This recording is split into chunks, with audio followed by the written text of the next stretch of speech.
మమ్మల్ని మిక్కిలిగా ప్రేమించిన మా ప్రియ పరలోకపు తండ్రి, కృపగల తండ్రి, దయగల దేవ, ఈ రాత్రంతా మమ్మల్ని కాచి కాపాడి మా జీవితాలలో మాకు మరో రోజును ప్రసాదించినందుకు మీకు స్తుతులు స్తోత్రములు చెల్లించుకుంటున్నాము కన్న తండ్రి.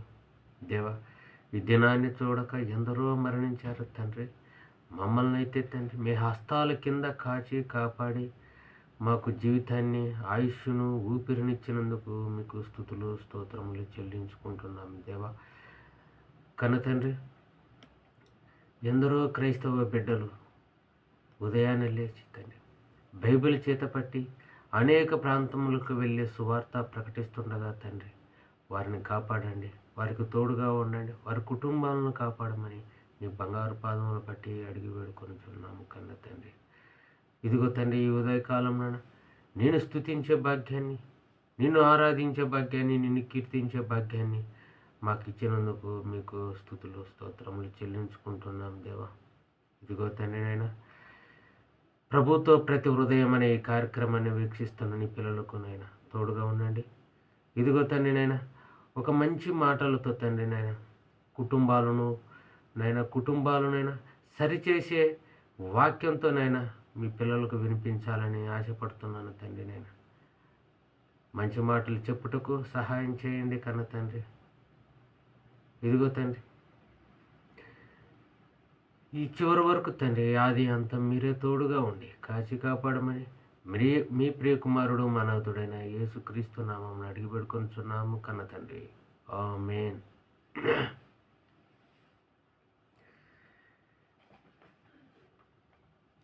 దేవుడు మన ఎడల చేసిన మేలులకు గాను దేవునికి పాటలతో స్తుతులతోనూ ఆయనకు కృతజ్ఞతలు తెలుపుదాం. ముందుగా ఒక చక్కని పాట పాడుకుందాం. ఎందుకు నన్నింతగా నీవు ప్రేమించితివో దేవా, అందుకు ఈ దీన స్తుతి పాత్ర. హల్లెలూయా యేసయ్యా. ఎందుకు నన్నింతగా నీవు ప్రేమించితివో దేవా, అందుకు ఈ దీన స్తుతి పాత్ర. కృపగలన యేసయ్యా. నా పాపము బాప నరరూపివైనావు, నా పాపము బాప నరరూపివైనావు, నా శాపము బాప నలిగి వ్రేలాడితివి. నాకు చాలిన దేవుడవు నీవు, నా స్థానంలో నీవే. నాకు చాలిన దేవుడవు నీవు, నా స్థానంలో నీవే. ఎందుకు నన్నింతగా నీవు ప్రేమించితివో దేవా, అందుకో ఈ దీన స్తుతి పాత్ర. కృపగలన యేసయ్యా. నీ రూపము నాలో నిర్మించి ఉన్నావు, నీ రూపము నాలో నిర్మించి ఉన్నావు, నీ పోలికతోనే నివసించుచున్నావు, నీ రూపము నాలో నిర్మించి ఉన్నావు, నీ పోలికతోనే నివసించుచున్నావు.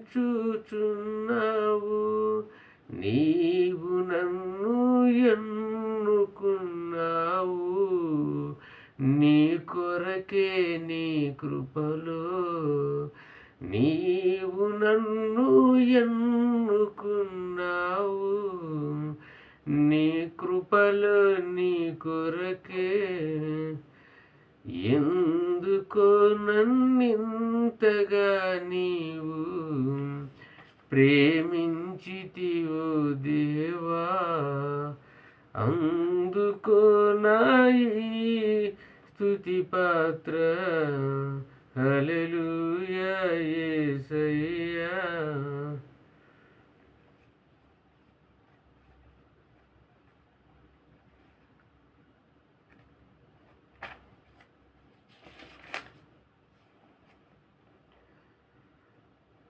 యేసుక్రీస్తుల వారు ఈ భూమి మీదకి వచ్చి ఆయన పలికిన మాటలను, ఆయన చూపించిన ప్రేమను, ఆయన చూపించిన కరుణ, ఆయన చూపించిన త్యాగం, జాలి, అవన్నీ భక్తుడు పాట రూపంలో మనకు వ్రాశాడు. ఆ పాటను మనం పాడుకుందాం.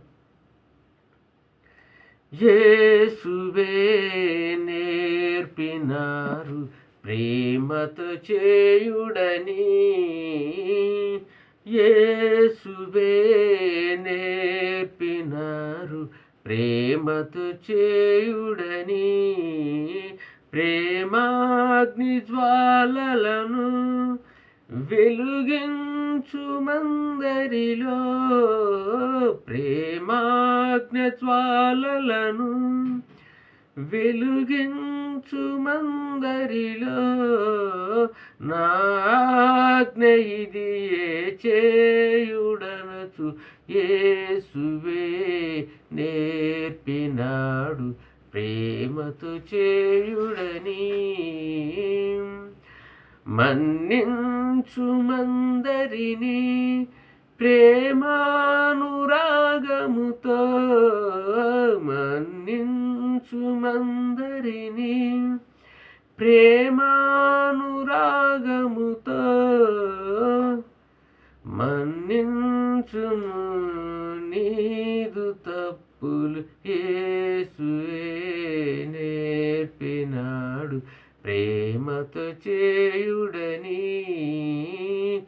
యేసువే నేర్పినారు ప్రేమతో చేయుడని. నీ స్నేహితుని కొరకు ప్రాణంబునిచ్చినచో, నీ స్నేహితుని కొరకు ప్రాణంబునిచ్చినచో, ఆ ప్రేమ కన్నా వేరే లేదని యేసువే నేర్పినాడు ప్రేమతో చేయుడని. యేసువే నేర్పినాడు ప్రేమతో చేయుడని. విధేయులందరును నా స్నేహితుల ఇచ్చట, విధేయులందరును నా స్నేహితులు ఇచ్చట, ఇక దాసులను విను పిలువననుచు యేసువే నేర్పినాడు ప్రేమతో చేయుడని. యేసువే నేర్పినారు ప్రేమతో చేయుడని. దీనత్వమును కలిగి జనసేవ చేసేను, దీనత్వము కలిగి జనసేవ చేసేను, నా ఆజ్ఞ ఇది చేయుడనుచు యేసువే నేర్పినాడు ప్రేమతో చేయుడని. యేసువే నేర్పినారు ప్రేమతో చేయుడని. నా తండ్రి ఆజ్ఞ ఇదే వినుడి నా నుండి, నా తండ్రి ఆజ్ఞ ఇదే వినుడి నా నుండి ఈ బీజములు వెదజల్లుచు యేసువే నేర్పినారు ప్రేమతో చేయుడని. యేసువే నేర్పినారు ప్రేమతో చేయుడని.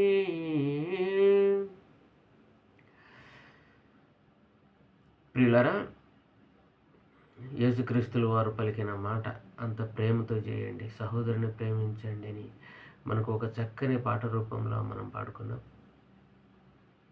ఇప్పుడు దేవునికి స్తుతులు స్తోత్రములు చెల్లించుకున్నాం. దేవుడు మన ఎడల చేసిన ఎన్నో అద్భుత కార్యములు బట్టి ఆయనకు స్తుతులు స్తోత్రములు చెల్లించుకోవాల్సిన బాధ్యత మనపై ఎంతైనా ఉంది. దేవుడు గడిచిన రాత్రంతా మనకు చక్కటి నిద్రను ప్రసాదించి ఉదయాన్నే ఆయనకు స్తుతులు స్తోత్రములు చెప్పుకునే భాగ్యాన్ని మనకు అనుగ్రహించినందుకు ఆయనకు వందనములు తెలియజేసుకుందాం. శూన్యములో సమస్తమును సృష్టించిన సృష్టికర్త అయిన దేవా, మీకే స్తుతులు స్తోత్రములు చెల్లించుకుంటున్నాం. నిరాకారమును ఆకారమును కలుగజేసిన సృష్టికర్త అయిన దేవా, మీకే స్తుతులు స్తోత్రములు చెల్లించుకుంటున్నాం. నోటి మాట చేత భూమిని ఆకాశమును సముద్రమును సృష్టించిన సృష్టికర్త అయిన దేవా, మీకే స్తుతులు స్తోత్రములు చెల్లించుకుంటున్నాం. నోటి మాటల చేత సూర్యుని చంద్రుని నక్షత్రములు సృష్టించిన సృష్టికర్త అయిన దేవా, మీకే స్తుతులు స్తోత్రములు చెల్లించుకుంటున్నాం. నోటి మాటల చేత భూజంతువులను ఆకాశ పక్షులను సముద్ర మత్స్యములను సృష్టించిన సృష్టికర్త అయిన దేవా, మీకే స్తుతులు స్తోత్రములు చెల్లించుకుంటున్నాం. నోటి మాట చేత చెట్లను వృక్షములను సృష్టించిన సృష్టికర్త అయిన దేవా, మీకే స్తుతులు స్తోత్రములు చెల్లించుకుంటున్నాం. మీ హస్తాలతో మీ స్వరూపమందు మీ పలుకు చొప్పున నేలమంటితో నరుని నిర్మించిన సృష్టికర్త అయిన దేవా, మీకే స్తుతులు స్తోత్రములు చెల్లించుకుంటున్నాం. రాజాది రాజా, ప్రభువులకు ప్రభువా, దేవాది దేవా, మీకే స్తుతులు స్తోత్రములు చెల్లించుకుంటున్నాం. ధవలవర్ణుడా, రత్నవర్ణుడా, అతికాంక్షణీయుడా, మీకే స్తుతులు స్తోత్రములు చెల్లించుకుంటున్నాం. ఆశ్చర్యకరుడా, ఆలోచనకర్త, బలవంతుడైన దేవా, నిత్యుడగు తండ్రి, సమాధానకర్తవు అధిపతి, మీకే స్తుతులు స్తోత్రములు చెల్లించుకుంటున్నాం. పరిశుద్ధమైన నామము, ఘనమైన నామము, పూజింపబడిన నామము గల దేవా, మీకే స్తుతులు స్తోత్రములు చెల్లించుకుంటున్నాం. సూర్యోదయమును మొదలుకొని సూర్యాస్తం వరకు స్తుతినందనదగిన దేవా, మీకే స్తుతులు స్తోత్రములు చెల్లించుకుంటున్నాం. అన్ని నామముల కన్నా పైనామము కలిగిన దేవా, మీకే స్తుతులు స్తోత్రములు చెల్లించుకుంటున్నాం. పరిశుద్ధ సింహాసనం మీద ఆసీనుడవైన దేవా, మీకే స్తుతులు స్తోత్రములు చెల్లించుకుంటున్నాం. భూమి నా పాదపీఠము, ఆకాశము నా సింహాసనమని చెప్పిన దేవా, మీకే స్తుతులు స్తోత్రములు చెల్లించుకుంటాం. సైన్యములకు అధిపతిగు యెహోవా పరిశుద్ధుడు పరిశుద్ధుడు అని నిత్యము దేవదూతల చేత కొనియాడబడుచున్న దేవా, మీకే స్తుతులు స్తోత్రములు చెల్లించుకుంటున్నాం. సమీపింపరాని తేజస్తో మీరు మాత్రమే నివసించుతూ అమరత్వం గల దేవా, మీకే స్తుతులు స్తోత్రములు చెల్లించుకుంటున్నాం. దేవా, శక్తి చేతనైనను బలము చేతనైన కాక నా ఆత్మ చేతనే కార్యమును జరుగును అని చెప్పిన దేవా, మీకే స్తుతులు స్తోత్రములు చెల్లించుకుంటున్నాం. భూమి మీద కృప చూపుచు నీతి న్యాయములను జరిగించుతున్న దేవా, మీకే స్తుతులు స్తోత్రములు చెల్లించుకుంటున్నాము. తండ్రి, నేను సర్వశక్తి గల దేవుడను, నాకు అసాధ్యమైనది ఏదైనది కలదా అని చెప్పిన దేవా, మీకే స్తుతులు స్తోత్రములు చెల్లించుకుంటున్నాం. దేవా, నిన్న నేడు నిరంతరము ఏకరీతిగా ఉన్న దేవా, మీకే స్తుతులు స్తోత్రములు చెల్లించుకుంటున్నాం. దేవా, మారనివాడా, మార్పు లేనివాడా, మాట తప్పనివాడా, మీకే స్తుతులు స్తోత్రములు చెల్లించుకుంటున్నాం. దేవా, ఆపత్కాలంలో నీవు నన్ను గూర్చి మొరపెట్టుము, నేను నిన్ను విడిపించేదను, నీవు నన్ను మహిమపరిచేదు అని చెప్పిన దేవా, మీకే స్తుతులు స్తోత్రములు చెల్లించుకుంటున్నాను. దేవా, నీ భారము యెహోవా మీద మోపము, ఆయనే నిన్ను ఆదుకొనునని చెప్పిన దేవా, మీకే స్తుతులు స్తోత్రములు చెల్లించుకుంటున్నాం. దేవా, నీ కోరికను సిద్ధింపజేసి నీ ఆలోచన యావత్తును సఫలపరచుదునని చెప్పిన దేవా, మీకే స్తుతులు స్తోత్రములు చెల్లించుకుంటున్నాం. దేవా, శాశ్వతమైన ప్రేమతో నేను నిన్ను ప్రేమించుతున్నాను కనుక విడువక నీ ఎడల కృప చూపుచున్నానని చెప్పిన దేవా, మీకే స్తుతులు స్తోత్రములు చెల్లించుకుంటున్నాం. తండ్రి, మనుషులను నమ్ముకొనుట కంటే యెహోవాను ఆశ్రయించుట మేలు రాజులను నమ్ముకొనుట కంటే యెహోవాను ఆశ్రయించుట మేలు అని చెప్పిన దేవా, మీకే స్తుతులు స్తోత్రములు చెల్లించుకుంటున్నాను దేవా. నన్ను ప్రేమించు వారిని ఆస్తికర్తలుగా చేయుదును, వారి విధులను నిలుపుదునని చెప్పిన దేవా, మీకే స్తుతులు స్తోత్రములు చెల్లించుకుంటున్నాను దేవా. నేను నీకు ఉపదేశం చేసేదను, నీవు నడవవలసిన మార్గమును నీకు బోధించేదనని చెప్పిన దేవా, మీకే స్తుతులు స్తోత్రములు చెల్లించుకుంటున్నాను తండ్రి. నీతో యుద్ధం చేయవారితో నేను యుద్ధం చేసేదనని చెప్పిన దేవా, మీకే స్తుతులు స్తోత్రములు చెల్లించుకుంటున్నాం కన్న తండ్రి. ఇదిగో తండ్రి, మా కోసం తండ్రి ఎన్నో అద్భుత కార్యములు చేశారు కన్న తండ్రి. మేము మరొక ప్రతిదినము జ్ఞాపకం చేసుకొని మీకు స్తుతులు చెప్పే భాగ్యాన్ని అనుగ్రహించినందుకు మీకు వందనములు దేవా. ఇదిగో తండ్రి, ఇచ్చిన ఈ ఆయుష్ను బట్టినైనా మీకు వందనములు స్తోత్రములు చెల్లించుకుంటున్నాను దేవా.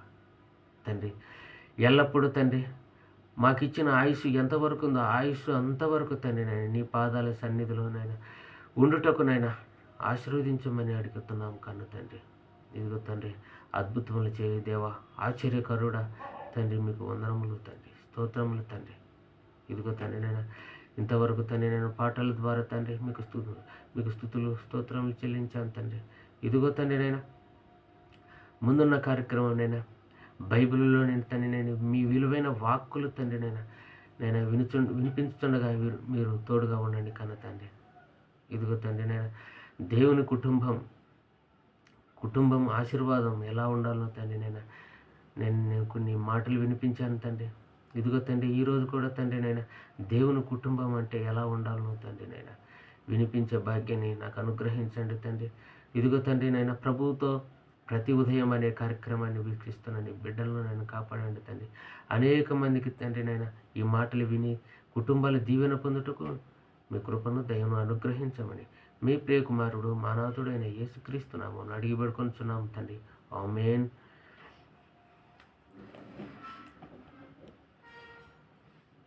ప్రియులారా,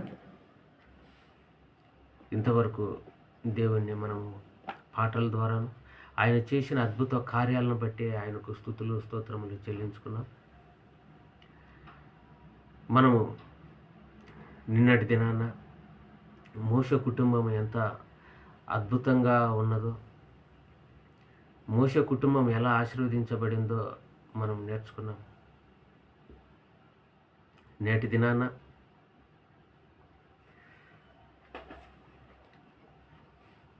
మరికొన్ని మాటలు మోషే వారి కుటుంబం గురించి తెలుసుకుందాం.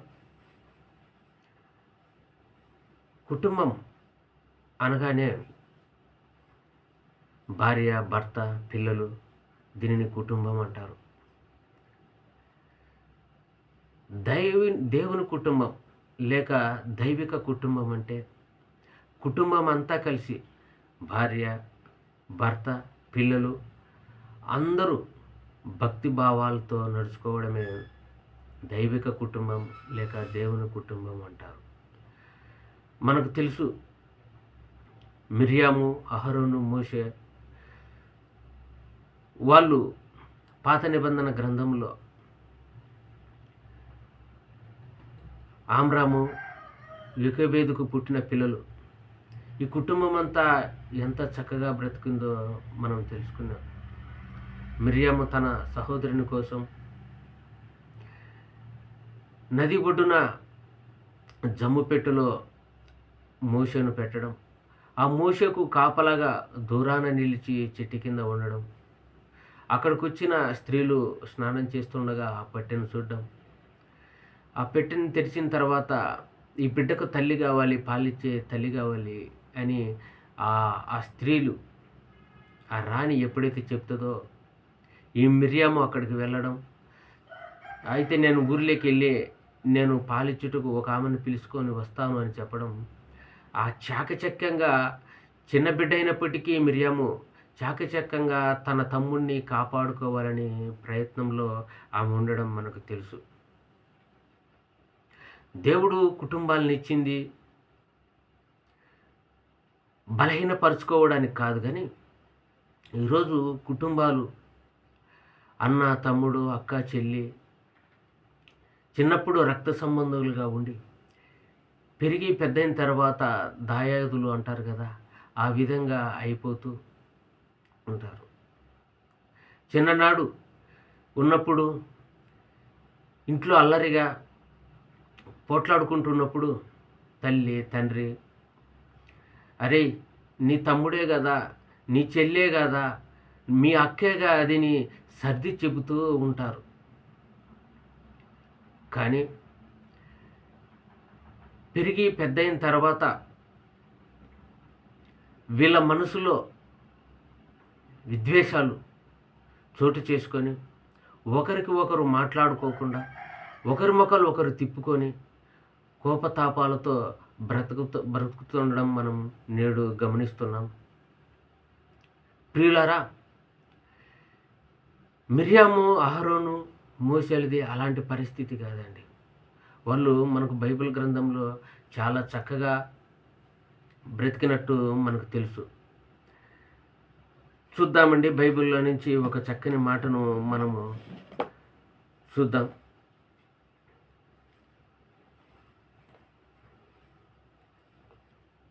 సంఖ్యాకాండము 12వ అధ్యాయము 1వ వచనం.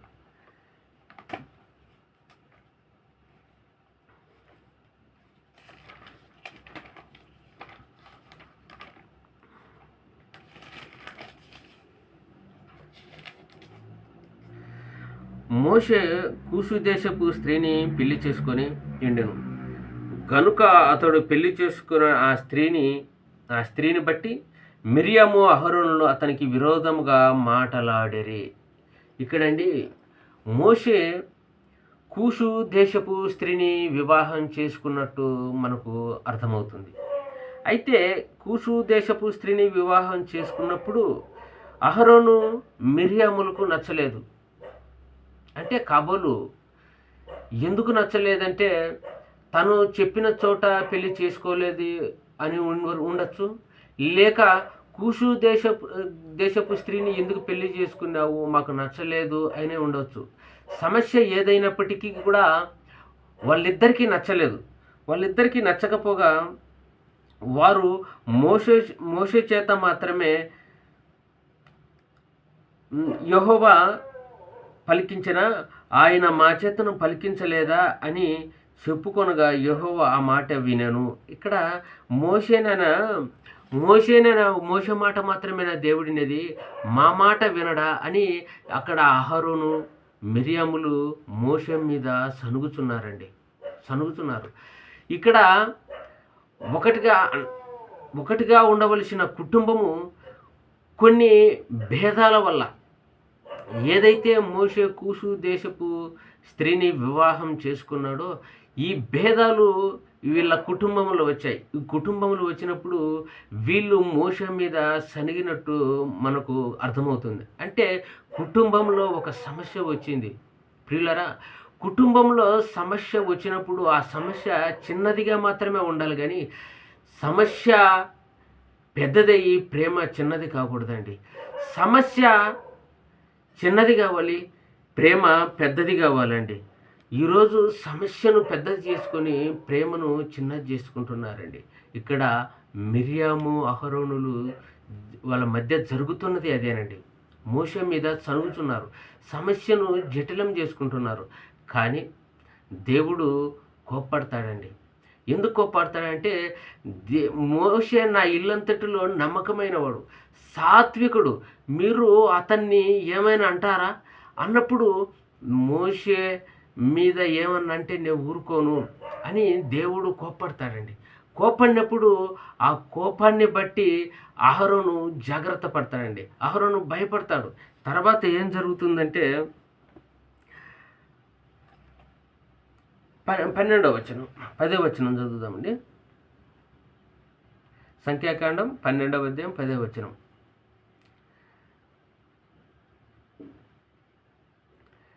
మేఘమును ఆ ప్రత్యక్ష గుడారం మీద ఎత్తబడను. అప్పుడు మిరియాము హిమము వంటి తెల్లది కుష్టుదాయను. అహరోను మిరియాము వైపు చూచినప్పుడు ఆమె కుష్టి గలదిగా కనపడను. ఎప్పుడైతే దేవుడు కోప్పడ్డాడో, మోషే మీద చనుగుకుంటారో, ఈ అహరోను మిరియాములు సనుగిన వెంటనే మిరియాముకు ఒక శాపం వస్తుందండి. ఎలా అవుతుందంటే ఆమె అప్పుడు మిర్యాము హిమము వంటి తెల్లని కుష్టి గలదాయను. అహరోను మిర్యాము వైపు చూసినప్పుడు ఆమె కుష్టి గలదానిగా కనపడెను. అంటే అహరోను, అయ్యో నా ప్రభువా, మేము అవివేకులము, పాపులమైన మేము చేసిన ఈ పాపమును మా మీద పెట్టవద్దు. తన తల్లి గర్భంలో నుండి పుట్టినప్పటికే సగము మాంసము క్షీణించిన శిశువు వలె ఆమెను ఉండనీయకమని మోషేతో చెప్పగా, ఇక్కడ అహరోను ఏమంటున్నాడంటే, ఆమె కుష్ఠరోగం వచ్చిన తర్వాత తల్లి గర్భములో నుంచి వచ్చిన శిశువు వలె మాంసము కుచించుకుపోయినట్టు ఈ మిర్యాము దేహం అయిపోయినది. అయ్యో నా ప్రభువా, మేము పాపులము, మేము మాట్లాడిన మాటలు తప్పు అని అహరోను జాగ్రత్త పడి దేవుణ్ణి వేడుకుంటున్నాడండి. దేవుణ్ణి వేడుకుంటున్నాడు. 13వ వచనం చదువుతామండి. వేడుకుంటున్నప్పుడు ఆమెను ఉండనీయుడని మోషేతో చెప్పగా, మోషే ఎలుగెత్తి, దేవా దయచేసి ఈమెను బాగు చేయమని యెహోవాకు మొరపెట్టెను. అంటే ఇక్కడ వాళ్ళు మోషే మీద సనిగినప్పుడు మోషే దేవునికి, అయ్యో నా ప్రభువా అని దేవునికి మొరపెడుతున్నాడండి మోషే. ఇక్కడ జరిగింది, అహరోను మిర్యాములు మోషే మీద గొనిగినారు. అయితే దానికి ప్రతిఫలంగా ఏదైతే సనిగారో దేవుడు కోప్పడ్డాడండి. మోషే నా ఇల్లంతటిలో నమ్మకమైనాడు, సాత్వికుడు, అతన్ని మీరు ఏమి అనవద్దు అని చెప్పినప్పటికీ వీళ్ళేం చేశారు? సనిగిన తర్వాత మిర్యాముకు ఒక కుష్ఠరోగాన్ని వచ్చిందండి. కుష్ఠరోగం రప్పించిన తర్వాత ఆమె క్షీణించిపోయిన దేహం అయిపోయిందండి. అప్పుడు మోషే, అయ్యో నా ప్రభువా, ఆమెను కాపాడుము అని ప్రార్థన చేస్తున్నాడండి. ఇక్కడ మోషే ఎంత మంచి స్వభావం, ఎంత మంచి గుణము. తన అక్కకు బాగలేకపోతే మోషే ప్రార్థిస్తున్నాడండి. అయ్యో నువ్వు నా మీద సనుగుతావా, నువ్వు నా మీద కోప్పడతావా, నీకు ఇలా జరగాలే, నీకు దేవుడు చేసింది సరిగ్గా చేశాడులే అని మోషే అనలేదండి. ఈరోజు చాలామంది కుటుంబాలలో మనిషికి ప్రేమ చూపిస్తూ, పైకి ప్రేమ చూపిస్తూ, లోపల కుళ్ళుతో కుతంత్రాలతో మనుషుల మీద ద్వేషాన్ని వెదజల్లుతున్నారండి. ప్రేమకు మాత్రం పైకి నటించుతున్నారు. ఈరోజు అన్నదమ్ముల మధ్య అయితేనేమి, అక్క చెల్లెల మధ్య అయితేనేమి, అక్క తమ్ముల మధ్య అయితేనేమి, సమస్యలు జటిలమైనప్పుడు ఆ సమస్యలను ఎత్తు చూపించి ఒకరికొకరు చూసుకోకుండా, ఒకరి ముఖాలు ఒకరు చూసుకోకుండా వెనుదిరిగి వెళ్ళిపోతున్నారండి. అయ్యో ఇబ్బందుల్లో ఉన్నప్పుడు నా సహోదరుడు ఉండాలే, మా తమ్ముడు ఉండాలే, ఆర్థికంగా బాగా ఉన్నాడులే, ఈరోజు ఏమైనా అవసరమైనప్పుడు 10 రూపాయలు అడుగుదాము, దగ్గరికి వెళ్ళి సహాయం కోరుదామని అక్కడికి వెళ్ళినప్పుడు ఆ సహోదరుడు సహాయం చేయకుండా ముఖం చాటేసినప్పుడు ఎంత బాధపడతారు. అలాగే నా అన్నయ్య ఉన్నాడు, తండ్రి తర్వాత తండ్రి అన్నయ్య కదా, ఏం జరిగినా నాకు అన్నయ్య కదా ఉండేది, నేను ఈరోజు ఇబ్బందుల్లో ఉన్నాను, నా ఇబ్బంది పూడ్చగలుగుతాడు అన్నయ్య అని అన్న దగ్గరికి వెళ్ళినప్పుడు, అన్న ఇంటికి వెళ్ళినప్పుడు అన్న డోరు క్లోజ్ చేస్తే పరిస్థితి ఎలా ఉంటుంది? ప్రియమైనటువంటి వారిలా ఈరోజు సమాజంలో ఇలా జరగటం లేదా? అన్నదమ్ముల మధ్య, అక్క చెల్లెళ్ళ మధ్య బంధాలు దూరం అయిపోవడం వల్ల రక్త సంబంధం ఎటుపోతుంది? ప్రజలారా ఆలోచించండి. రక్త సంబంధాలు ఏమైపోతున్నాయి? ఈరోజు సమాజంలో విచ్ఛిన్నమైపోతుందండి. పుట్టినప్పుడు బాగా చక్కగా పెరుగుతారు. పెళ్ళి అయ్యి పెద్ద అయిపోయిన తర్వాత మనుషులు దూరం అయిపోతున్నారండి. స్వార్థాలు పెరిగిపోతున్నాయి. నా రక్త సంబంధికులు అనే ప్రేమ లేకుండా పోతుందండి. ఒకరోజు అండి అన్నయ్య ఒక నగరంలో జీవిస్తున్నాడు, గొప్ప ఉద్యోగం చేస్తున్న అన్నయ్య దగ్గరికి ఒకరోజు తమ్ముడు వెళ్ళాడండి. ఆర్థిక ఇబ్బందులతో పొలంలో పంట సరిగా లేదు, ఈ సంవత్సరం పిల్లలకు స్కూల్లో డబ్బులు కట్టాలి, ఈరోజు నేను ఆర్థిక ఇబ్బందుల్లో నా అన్నయ్య ఉన్నాడు కదా అని అన్నయ్య దగ్గరికి వెళ్తాడండి. అన్నయ్య దగ్గరికి వెళ్ళినప్పుడు, అన్నయ్య ఈరోజు నా పరిస్థితి బాగలేదు, నా కుటుంబం గడవడానికే కష్టంగా ఉంది, స్కూల్లో పిల్లలకు ఫీజులు కట్టలేని పరిస్థితి, అన్నయ్య నాకు సహాయం చేయమన్నప్పుడు అన్నయ్య సహాయం చేశాడండి. సహాయం చేసి, అరే నేనుండో కదా, నీకెందుకు దిగులు, ఎందుకు బాధ, ఎందుకు, నేనుండో కదా నీకు సహాయం చేస్తానని అన్నయ్య ప్రతి సంవత్సరం పిల్లలను చదివించే బాధ్యత తీసుకున్నాడండి. తీసుకున్న ఆ బాధ్యతను తన భార్యకు చెప్పకుండా దాచాడండి. రోజు ప్రతి సంవత్సరం ప్రతి నెల ఆయన జీతం రాగానే తమ్ముని పిల్లలకు డబ్బులు పంపించేవాడండి. తమ్ముని పిల్లలకు ఫీజు కట్టించేవాడు. అలా ఒకరోజు తన భర్త అకౌంట్ను భార్య చూసిందండి. చూసిన తర్వాత తన భార్య అంటది, అయ్యో మా ఆయన ప్రతిసారి ప్రతి నెల జీతంలో ఎందుకు వాళ్ళ తమ్మునికి డబ్బులు పంపిస్తున్నాడు, వాళ్ళ తమ్ముని పిల్లలకి ఎందుకు డబ్బులు పంపిస్తున్నారు అని తనలో తాను అనుకునేదండి.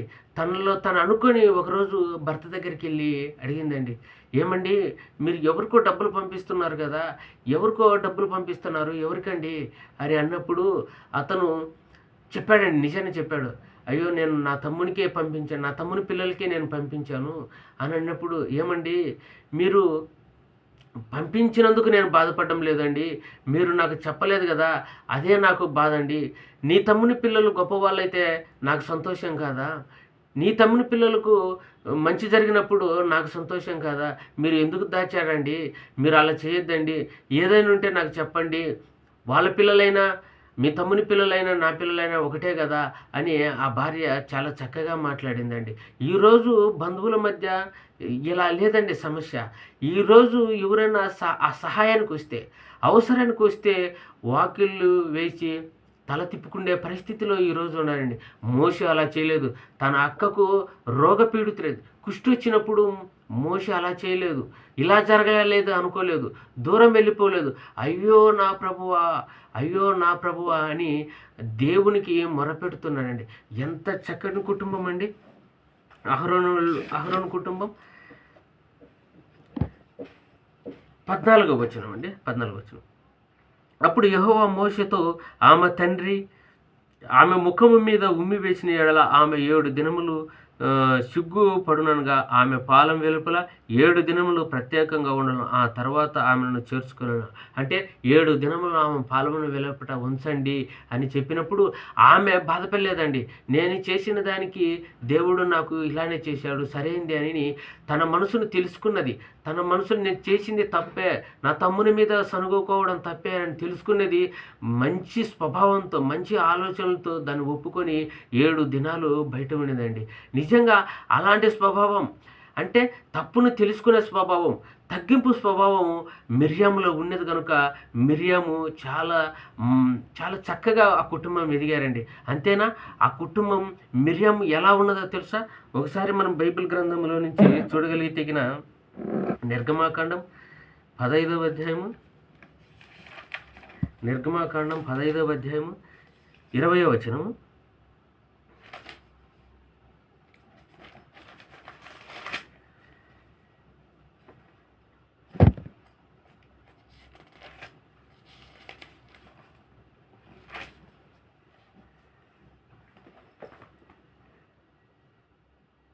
మరియు అహరోను సహోదరి ప్రవక్తియగు మిర్యాము తంబూరు చేత పట్టుకొని స్త్రీలందరూ తంబురుతోనూ నాట్యంతోనూ ఆమె వెంబడి వెళ్ళగా మిర్యాము వారితో కలిసి ఇట్లు పల్లవి ఎత్తి పాడను, యెహోవాను గానము చేయుడి, ఆయన మిగులు అతిశయించి జయించును, గుర్రమును దాని రౌతును సముద్రం ఆయన పడద్రోయేసాను అని ఆమె పలికింది. అంటే ఒక ప్రవక్తిగా ఉండి ఆ రోజు ఇశ్రాయేలీయులు ఆ అరణ్య యాత్రలో ఆమె ఒక పాట పాడి ప్రవక్తిగా ఉండి వాళ్ళకు ప్రవచనాలు చెప్పేదండి. ఎంత అద్భుత భాగ్యాన్ని దేవుడు వాళ్ళకు అనుగ్రహించాడు, ఎంత ఆశీర్వాదం కదండి, ఎంత గొప్ప భాగ్యం ఆమెకి ఇచ్చాడు. నిజంగా మీకా గ్రంథం 4వ వచనం, 6వ అధ్యాయం 4వ వచనం. ఇక్కడ ఇశ్రాయేలీయులను కనానుకు నడిపించే ఆ యాత్రలో మోషే ఒక్కడే కాదు, నాయకుడిగా ఉన్నాడు మోషే. కానీ వాళ్ళ అన్నయ్య అలాగే వాళ్ళ సహోదరి మిర్యాం కూడా వాళ్ళు కూడా బాధ్యతలు తీసుకున్నారు. వాళ్ళు కూడా ఏదైతే ఈ ఇశ్రాయేలీయులు ఆ యాత్రలో వీళ్ళు కూడా పాల్పంచుకున్నారండి. చూద్దామండి మీకా 6:4.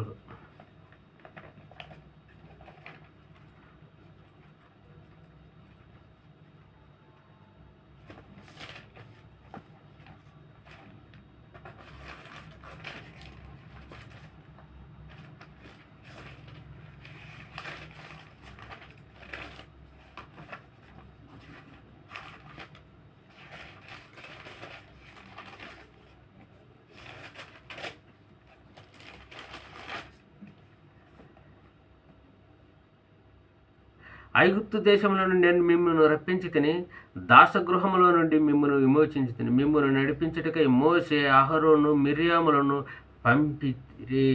అంటే ముగ్గురు ఆ పాత్రలో పాలుపంచుకున్నారండి. నాయకుడిగా మోసే ఉంటే మిగతా అహరోను మిరియాములు కూడా వాళ్ళు కూడా వెనక నుండి ఆ పాత్రలో వాళ్ళు కూడా పాల్గొన్నారండి. అంతేనా? ఈ ముగ్గురు ఎలా స్థిరపడ్డారు? మోషే అయితే ఒక నాయకుడిగా స్థిరపడ్డారు, మిరియాము ఒక ప్రవక్తిగా స్థిరపడ్డది, అలాగే అహరోను ఒక యాజకుడిగా స్థిరపడ్డారు.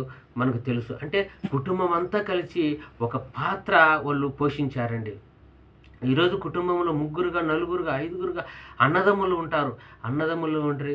దేవుని పనిలో మీరు ఎంతవరకు ఉన్నారు, ఎంతవరకు దేవుని పనిలో ముందుకు సాగుతున్నారు అని మనం ఆలోచన చేయాలండి. ఒక తండ్రి అండి వృద్ధాప్యుడై మంచంలో పడినప్పుడు తన తండ్రి నలుగురు కుమారులను పిలిపించి నలుగురికి 4 కట్టెలనిచ్చి 4 కట్టెలు విరవండి అన్నప్పుడు నలుగురు ఒక్కొక్కరుగా ఆ కట్టెను విరిచారండి. కానీ విరిచిన తర్వాత మళ్ళా ఆ తండ్రి 4 కట్టెలు ఒక కట్ట కట్టి విరవండి అని ఒక్కొక్కరికి ఇచ్చినప్పుడు ఒక్కొక్కరు విరవలేకపోయారండి. ఎందుకు చెప్పాడంటే అన్నదమ్ములు ఉదయం లేచిన పొట్లాడుకుంటూ కొట్టుకుంటున్నప్పుడు మీరందరూ అట్లా ఉండొద్దురా, ఐకమత్యంగా ఉండండి, ఐకమత్యంగా ఉంటేనే మహాబలం అని ఆ తండ్రి గారు చెప్పారండి. ఈరోజు రక్త సంబంధికులందరూ డబ్బు కోసము, అసూయ కోసము, భూముల కోసము అసూయతో ఈరోజు దూరం అయిపోతున్నారు. కానీ రక్త సంబంధులందరూ పుట్టినప్పుడు బాగానే ఉంటారు, పెరిగి పెద్ద అయిన తర్వాత ద్వేషాలతో దూరం అయిపోతున్నారు. యేసుక్రీస్తుల వారు ఈ భూమి మీదకి వచ్చి మనందరి కోసం తన రక్తంనిచ్చి మన పాపములు కడిగానండి. మనమందరం ఆత్మీయంగా బ్రతకాలని మనకు యేసుక్రీస్తుల వారు చూపించారండి. మనం మంచి మార్గంలో నడిపిస్తే మన తరాల వాళ్ళు కూడా మంచి మార్గంలో నడుస్తారు. అంటే మనలో మార్పు రావాలి, మనలో ప్రవర్తనలో మార్పు రావాలి. కనుక ఈ మంచి మాటలు మీరు ఆలోచించి ఆలకిస్తారని కోరుకుంటున్నానండి. ప్రియులారా, ఇదిగో మోషే కుటుంబం అయితే ఎంత చక్కగా బ్రతికినరో ఈరోజు మన కుటుంబాలు కూడా అలా చక్కగా బ్రతికి దేవునిలో బలంగా వాడబడాలని కోరుకుంటూ ఈ కొద్ది మాటలు ముగిస్తున్నానండి. కళ్ళు మూసుకోండి, ప్రార్థన చేసుకుందాం.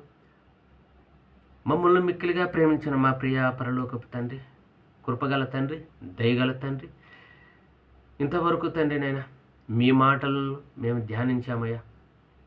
దేవా, మోషే కుటుంబం ఎంత అద్భుతంగా ఒకరినొకరు అర్థం చేసుకొని ఒకరినొకరు సహాయపడుతూ వారి కుటుంబాన్ని చాలా చక్కగా తీర్చిదిద్దుకున్నారు తండ్రి. కుటుంబంలో భేదాలు వచ్చినప్పటికీ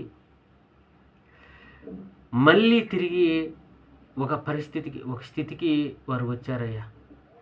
ఇదిగో తండ్రి నాయన, క్రైస్తవ కుటుంబాలలో కూడా అనేక సమస్యలు, అనేక శోధనలు వస్తున్నాయి కన్న తండ్రి. ఈ శోధనల నుంచి బయటపడటకు, ఈ శోధనల నుంచి వేరుపడటకు మీ కృపను, దయను అనుగ్రహించండి తండ్రి. మీ వాక్యాన్ని బట్టి మేము తెలుసుకొని, మీ వాక్యాన్ని బట్టి మేము అర్థం చేసుకొని మా కుటుంబాలను ఎలా మలుచుకోవాలనో అలా మలుచుకున్నట్టుకు మీరు సహాయం అనుగ్రహించండి దేవా. ఎందరో అనారోగ్యంతో హాస్పిటల్లో బాధపడుతున్నారు, వారిని అందరినీ కాపాడండి. ఎన్నెన్నో రోగాలతో, ఎన్నెన్నో సమస్యలతో సతమతమవుతున్నారు తండ్రి. అనేక మంది రోగ పీడితులై సమస్యలతో సతమతమవుతున్నారు కన్న తండ్రి. వారిని స్వస్థపరచండి, వారి కుటుంబాలలో నెమ్మదిని అనుగ్రహించండి తండ్రి. ఎందరో తల్లిదండ్రులు, ఎందరో భార్యాభర్తల మధ్య కుటుంబాలలోనైనా సమస్యలతో సతమతమవుతున్నారు. ఆ సమస్యల నుంచి వారిని విముక్తిపరచమని అడుగుతున్నాము కన్న తండ్రి. ఇదిగో తండ్రి, ఎందరో తండ్రి విద్యార్థులు నైనా ఎంట్రన్స్ ఎగ్జామ్లు రాస్తున్నారు తండ్రి. వారిని కూడా కాపాడండి తండ్రి. వారి చదువులలో మీరు తోడుగా ఉండండి తండ్రి. ఇదిగో తండ్రి నాయన, కుటుంబాలలో తండ్రి యజమానులు ఎవరైతే ఉన్నారో తండ్రి నాయన, మద్యానికి బానిసై కుటుంబాన్ని పోషించలేక కుటుంబాన్ని నాయన బజార్కి ఇడుస్తున్నారు తండ్రి. అటువంటి వారిని బట్టి నేను మీకు వందనాలు చెల్లించుకుంటున్నాను తండ్రి. వారిని మనసు మార్చండి. వారినైనా ఏదైతే మద్యం ముందు అలవాటు ఉందో ఆ మద్యం నుంచి వారిని విడిపించండి తండ్రి. అలాగే తండ్రి నాయన, ఎందరో కుటుంబాలు తండ్రి నాయన మానసిక రుగ్మతలతో బాధపడుతున్నారు నాయన. ఆ మానసిక రుగ్మతల నుంచి బయటపడండి తండ్రి. ఇదిగో తండ్రి నాయన నీ వాక్యంలోనైనా బలంగా ఎదుగుటకు సహాయం చేయండి కన్న తండ్రి. అలాగే తండ్రి మా కుటుంబాలను, మా బంధువుల కుటుంబాలను అందరినీ మీరు పేరు పేరున దీవించండి, ఆశీర్వదించండి తండ్రి. కుటుంబాలందరూ తండ్రి నిన్ను తెలుసుకొని నీ పాద సన్నిధికి వచ్చుటకు కృపను దయను అనుగ్రహించండి తండ్రి. నువ్వు ఇచ్చిన కుటుంబాన్ని బట్టి మీకు వందనములు చెల్లించుకుంటున్నాం తండ్రి. కుటుంబం ఎల్లవేళలా నీ పాద సన్నిధిలో ఉండుటకు ఆ కుటుంబాన్ని నిండుగా మెండుగా ఆశీర్వదించమని, ఈ పగులంతా మీరే మాకు తోడు నీడుగా ఉండి కాపాడమని మీ ప్రియ కుమారుడు మానాథుడైన యేసుక్రీస్తు నామమున అడిగి వేడుకొనుచున్నాము తండ్రి. ఆమేన్. మన తండ్రి అయిన దేవుని ప్రేమ, యేసుక్రీస్తు వారి కృప, పరిశుద్ధాత్మ దేవుని అన్యోన్య సహవాసము ఇప్పుడును ఎల్లప్పుడును మనకును సకల పరిశుద్ధులకును సదాకాలం తోడై ఉండును కాక. ఆమేన్. ఆమేన్. అందరికీ వందనాలండి.